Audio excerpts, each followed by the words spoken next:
Hello everyone. Today we will talk about how to fix the app of Amazon seller. We will go to settings. Then we click on apps. After that you will search the app Amazon seller and you will click. Then you will on for stop. After that you will go to storage. Then we click on clear cache.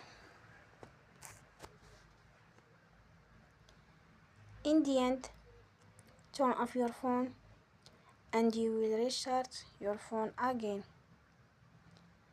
Don't forget to support us by like and subscribe. See you next time and thank you for